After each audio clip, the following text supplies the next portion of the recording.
Guys, deluded, I'm back again. Now, I would have loved to have been a footballer, you guys know it, but especially when you play for the likes of Arsenal and these clubs like that, I mean, we'd all love to have done it, but too often than not, the darker arts of football, the dark sides of football are not spoken about. Like, for all the praise, for all the money, for all the plaudits, there's also some players that struggle to find new clubs or whatever.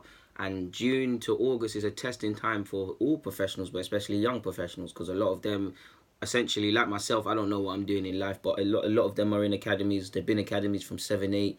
They've been ingrained. They've seen friends leave. They've made it through scholarships and things like that. Now they're out of contract and they're looking for clubs. They're trialing at numerous clubs aimlessly. They're going to open trials.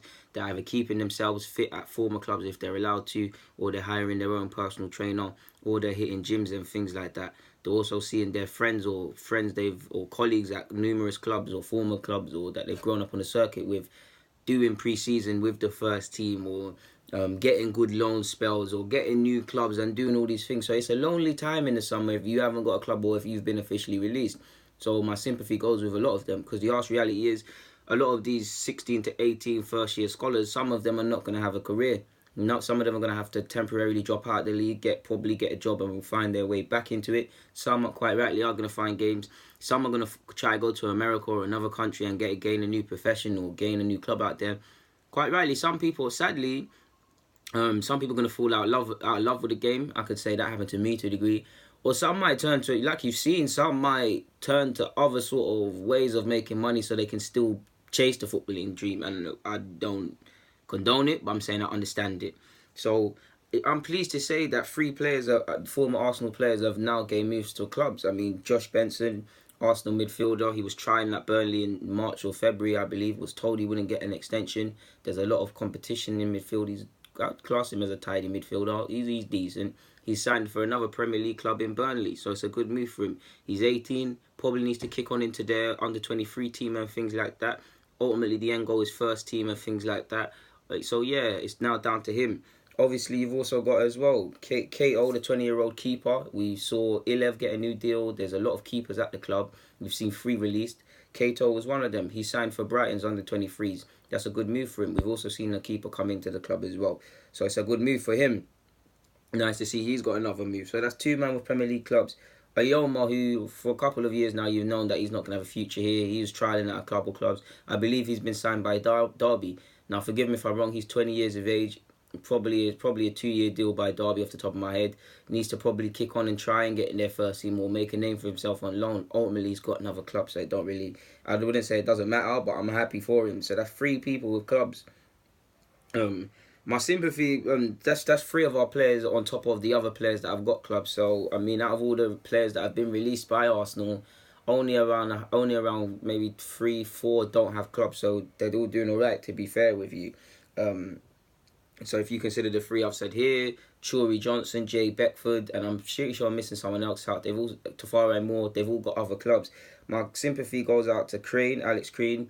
His dad was an aspiring footballer before injuries got to him. He was playing for Palace. He then actually signed for Celtic from Palace. He wasn't given international clearance, so it was frustrating for him at Celtic. He then left Celtic because he just needed to play and dropped into non-league conference playing for Bromley, in which an Arsenal coach or scout or whatever picked him up from there, signed a deal at Arsenal, and now he's been released. He's a Scottish youth international, so he's already seen the tough rigours of being a footballer and tasted life outside of a professional footballing environment. So I hope he gets back on the circuit, to be fair, man. Ryan Hoddart, someone that was highly rated by the club, very good keeper, was on the bench in the Champions League as a teenager, hasn't quite kicked on through injuries, through pecking order, through lack of playing, through probably not improving, whatever in it. But he's a keeper I do believe has a future in the game, so I do expect him to get another club. But the 2 keepers I've just said in both Hoddart and Alex Crane haven't been successful to my knowledge in gaining clubs. Hopefully they're trialing and their agents doing something for them. Mark Bowler hasn't got a club. Allegedly Wigan are interested in him. I think he's done alright on his loan spells, and he's got a lot of, I wouldn't say a lot, but he's got some experience. So I do think he'll get picked up, and it's just timing. And I do think he must have had offers, and his thing is taking time and things like that. So yeah, man. Obviously you've got Dragomir as well. He's got offers from Turkey and Transborsal. I can't say that name. Monaco, Calgary. these sort of sides allegedly have given him offers, and he's 19, turning 20 in April. He's got to take time to assess his future. If you go on his Instagram, he is playing very quiet on his future at Arsenal. He keeps uploading Arsenal pictures and saying things like "who's ready," loading, putting pictures with the caption like let them talk and smile. So who knows? His agent said they're in talks. We don't know. All I know is that I see pre-season going, and I see a new manager at Arsenal. A lot of young players want to put themselves in the shop window. If Dragomir was staying, would he not be in pre-season? So for me personally, his career at this club is over, in my humble opinion. But anyways, man, there's not much more to say on that front. Credit to the boys the boys who have got new clubs. Commiserations with those who haven't. It's a test of mental strength, and I hope you get there in the end. So yeah, a lot of you thank me for bringing content like this, and I can't. I wouldn't say you lot need to thank me. I'm just talking about what needs to be spoken about.